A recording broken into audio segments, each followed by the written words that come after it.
Olá, queridos amigos. Eu sou um servo de Deus.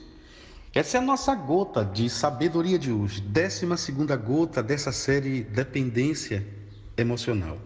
Gente, é incrível como o salmista, no Salmo 63, nós já sabemos que Davi é o autor desse salmo. Ele fala da sede de Deus. Na gota de ontem, eu falei um pouco desses dois verbos que demonstram até mesmo o interior do psicológico dele, o recordar e o meditar, desse versículo ah, 8, desculpa, o verso 6, quando ele diz: no meu leito, quando de ti me recordo, eu medito. Então, o recordar e o meditar mostra a profunda introspecção desse salmista. Interessante que ele vai usar muitos símbolos, imagens, e são arquétipos que levam muito o corpo dele a reagir diante dessa recordação e dessa meditação. É incrível como ele mostra que os seus sentidos elementares, estão envolvidos nesse processo. Alguém que madruga, alguém que ele mostra que está com sede, ele diz: eu estou com sede de Deus. Depois ele fala que está cansado, desfalecido, ele fala a vontade que ele tem de saciar-se. Depois é tão profunda a busca que ele tem, que ele diz assim: para mim, me bastaria a tua sombra. Olha que vontade de estar com a tua sombra já me seria o suficiente. Ele fala como ele reagiu estando no leito, na cama. Ele diz que a vontade dele é de contemplar, a vontade de abrir a boca e falar. Ele usa a expressão do levantar as mãos. Ao apegar-se a alguém, ele precisa desse apego. E, gente, por incrível que pareça, tudo isso acontece com a dependência emocional. No caso do Davi, ele está demonstrando isso em direção a Deus.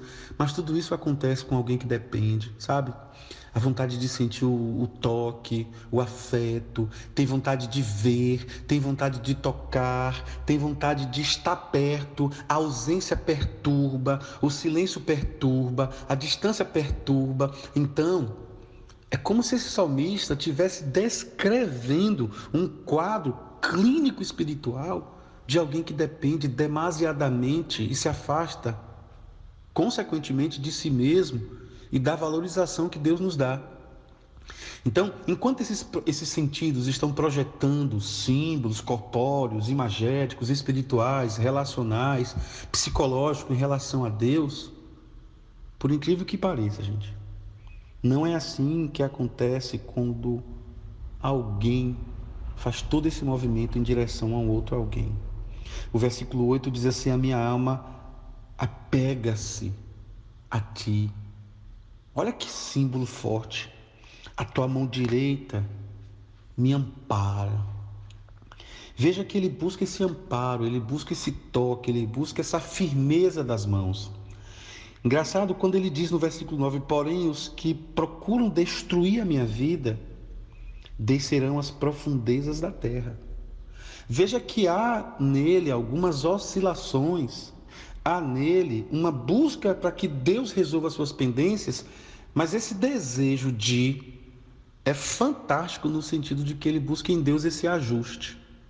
Os sentidos podem até começarem a funcionar, mas se ele tiver vida autônoma, se cada sentido caminhar sem a direção, a gestão, eu diria que de Deus, isso é perigoso. Porque nós somos muito focados, nós temos um hiperfoco quando precisamos, sabe? E isso vai piorando a nossa condição, isso vai nos fragilizando, isso vai nos tornando muito sensíveis. Gente, o apego é um negócio tão terrível que tem horas que a própria pessoa se olha no espelho e diz assim: eu não acredito que você está vivendo isso. Você não precisa disso. Isso a própria pessoa vai falando. Agora, talvez o mais difícil, no meu caso, que sou pastor, passar para vocês, é que, mesmo advogando uma cura com um profissional, um tratamento, melhor dizendo, com um profissional, que eu acredito e recomendo, mas o pastor, por minhas experiências, eu preciso te dizer, eu já vi tantas coisas acontecerem com a ajuda de Deus, vocês não têm noção. Então, é preciso transcender a minha maturidade, transcender a minha mentalidade. Eu preciso romper alguns paradigmas, porque o processo religioso tem afastado as pessoas de Deus. Alguns religiosos têm afastado as pessoas de Deus. Algumas pessoas que falam em nome de Deus, algumas pessoas estão adoecendo uma sociedade, e isso é perigoso. Mas eu queria que você tirasse um pouco esses símbolos, esses arquétipos que você tem de religiosidade, de representação religiosa, e se apegasse a Deus, que transcende tudo isso. A relação com Deus deve ser pura, sensível.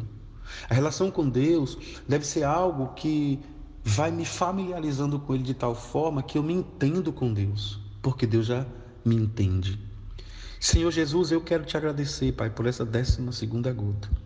Onde chegar a minha voz, eu peço que chegue também a ação do Espírito Santo nessa casa, nessa família. Essa moça que precisa tanto, ó Deus, se valorizar e pensar melhor nas coisas que ela tem feito. Esse moço que precisa pensar melhor, se valorizar, buscar o seu verdadeiro valor, porque tem coisas que têm valor e tem coisas que têm preço. E quem tem Jesus na vida, entende que a sua vida não tem preço, ela tem valor, porque nós somos filhos de Deus. Obrigado, Pai, por essa gota, por cada pessoa que escuta. E eu peço que a bênção do Senhor chegue a essa vida, em nome de Jesus. Amém. Grande abraço, pessoal. Fiquem com Deus.